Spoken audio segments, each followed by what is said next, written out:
certified financial planner, Christopher Calandra, is an innovative, comprehensive, informative, and cutting-edge podcast that discusses financial topics ranging from personal finance, economics, politics, and personal growth. Simply Financial will cover intriguing and thought-provoking questions so that the listener can simply increase their financial IQ. Thank you for joining me for episode number 6 of the Simply Financial podcast. I'm your host, Christopher Calandra. Today, we are going to do the first in what we expect will be a series called Everyday Americans. I am very fortunate in that in my personal and business life, I meet really fabulous people day in and day out. These are smart people, hardworking people, good citizens that I want to talk to, interview, find out about their successes, who their role models are, what's important to them, what their rules of money are, and have a great discussion. So this is the first time we're doing this. I think you're going to enjoy it. Today's guest is David Famiglietti of New Frontier Armory. He's the president of New Frontier Armory. As you'll see in a moment, I've known him since he was a teenager. I was so excited to have a chance to sit down with him and get his views on a whole range of topics. I think it's terrific. I hope you, the listener, will feel the same way. On today's podcast, I have a very special guest, David Famiglietti, president of the New Frontier Armory in North Las Vegas, Nevada. I've known David for 25 years, and I'm really excited about having this discussion with him. To begin with, David, thanks for joining me. Thanks for having me, Chris. So let's just get everybody to the beginning. So can you just tell me a little bit about you, where you are today with president of New Frontier Armory? I own a pretty big firearms manufacturing company that has a retail store and a wholesale outlet as well. We're currently branching off into some metal finishing and other aspects of the industry, basically trying to do everything in one, taking raw materials all the way to a finished product to sales. So you've tried to control your supply chain, right? Yes, Chris. Over the years, we've had a lot of problems with our supply chain and different ups and downs in the industry and how we were affected and essentially losing quite a bit of profit over things that were out of our control. So we've, a little at a time, tried to bring as much as we can in-house, and it's worked out very well for us.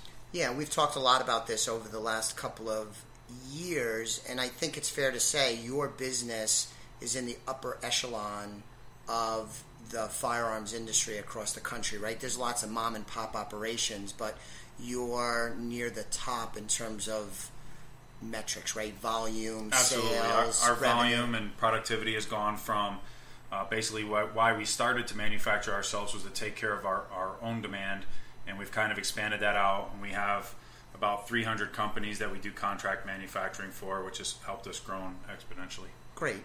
So I've known you since, I think we were talking before we started recording, since you were 13, which I think makes me 22 when we first met. So it's been a long time.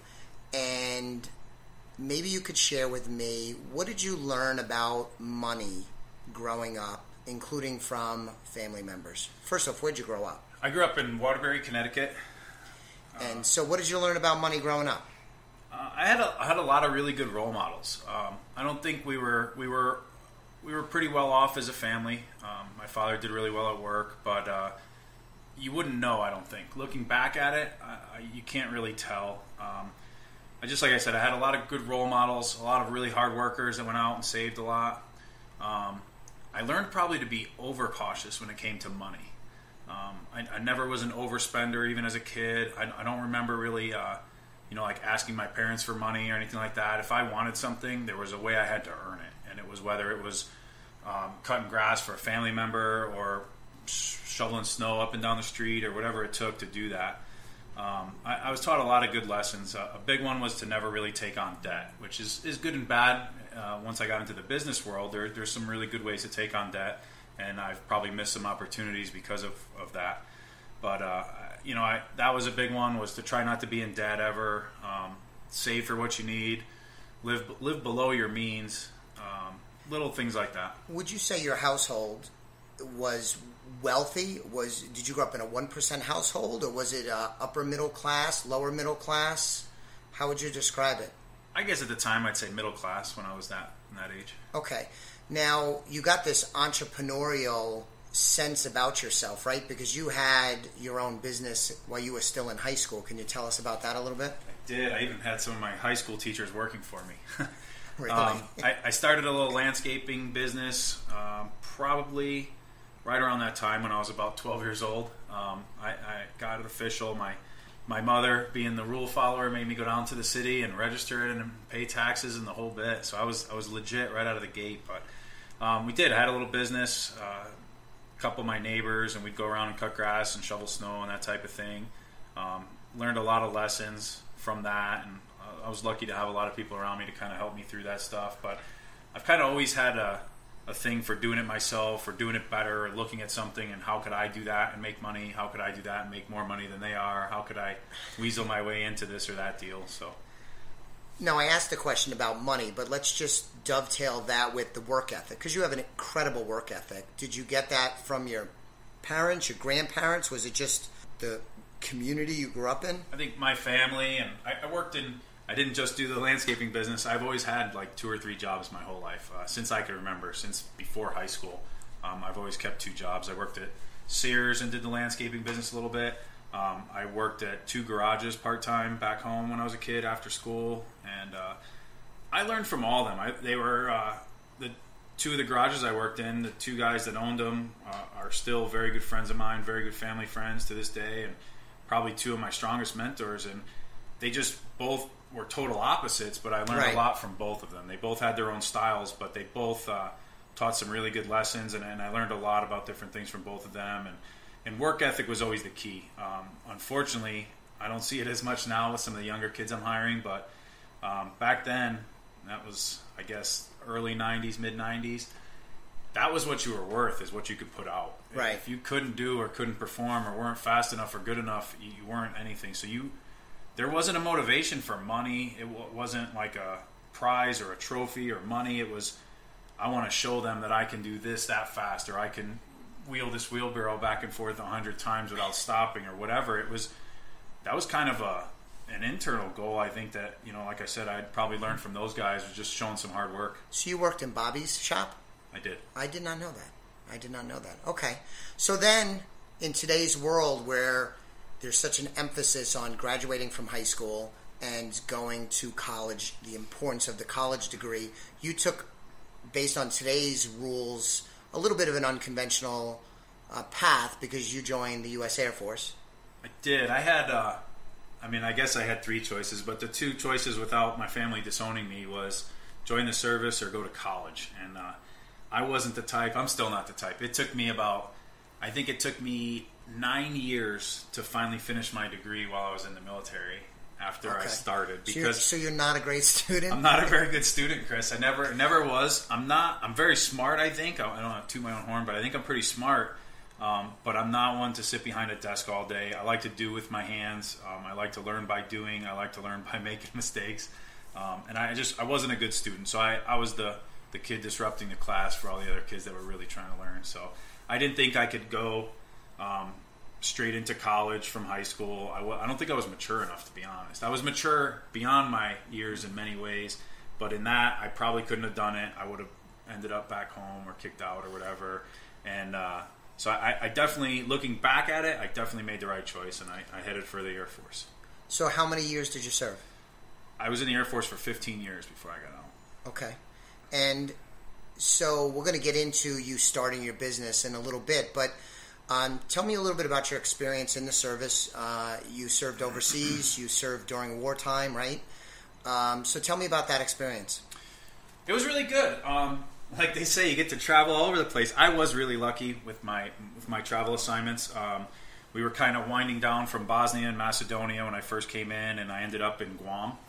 And I lived in Guam for a year and a half and traveled all over the Pacific, traveled to Japan, Korea, a lot of the islands, and did a lot of work there. I was a civil engineer, so I did construction work, which I was kind of used to doing from growing up. And I was really good at it. Growing up, like I said, my mentors, and another big one was my grandfather, and he was really hard on me. And I had no idea I was so good at a lot of the stuff I was good at. He was a jack of all trades, and he taught me enough to get in trouble in all of it. And it never dawned on me that I was that good, because no matter how good I did for him, he always wanted me to do better, and he was really old school, so it was a negative taskmaster. It was a negative motivation type of thing. Like, why isn't this little thing done? Even though 99% of it was perfect. So he taught me a lot more than I realized. So when I got in the Air Force, I was way ahead skills wise compared to some of the other people I was working with. So it got me in a lot of trouble too, because I was run circles around my bosses when it came to actual job skill and stuff like that for a couple of years at the beginning. But it all evened out, and I found some really good mentors there. I learned a lot about accountability. I had a lot of free for all, I guess, when I was a kid. I had a lot of leverage because I was pretty, overall I was a pretty good kid, and worked a lot, got to kind of do what I wanted to do, and I never really had to be. I never had to stop and listen to nonstop orders, so that was a learning experience for me. I also had to do some budgeting. I was making a lot more money as an 18-year-old cutting lawns than I was once I got in the military. My pay was drastically cut. So, we did a lot of volunteer work on the side, and at the same time, I made time to do some side businesses. When I was in Guam, I poured concrete for people and did some work on the side when I wanted some extra money for a car or this or that I couldn't afford. In Germany, I had a big firewood business where we'd split firewood and deliver it all around town because I couldn't find anybody to sell firewood for my house. Okay. So we started a little business there, but learned a lot while I was in the military for sure. So we're going to get to when you got out of the Air Force, you started this business which has grown and been successful. In the military, were there any particular business skills that have helped you in your entrepreneurial career once you got out of the service? I want to say, I'm a big advocate. A lot of people intermingle management and leadership, and there's definitely both of that in the military too, and there's good and bad on both parts. I would say I learned a lot of leadership skills, and I think half of it I learned from horrible leaders, and I learned how to be a better leader because I didn't want to be like them. And then half of them, I really did have some great supervisors and mentors in the military. And I learned a lot about leading people. And it was a little easier in there because they don't have a choice but to listen to you. But you can get a lot more out of some guys, treating them the right way. And I brought some of what I learned from my mentors at home and brought that to the military. And we kind of intermingled all that. And I think if I had to say the one thing that I really took out of the military was I definitely got to grow my leadership skills. I never got to supervise people before and stuff like that. And by the time I was getting out, we were running projects with 40 to 60 people under me on a couple multi-million-dollar projects. Okay. And so I really got to learn a lot about managing and leading people.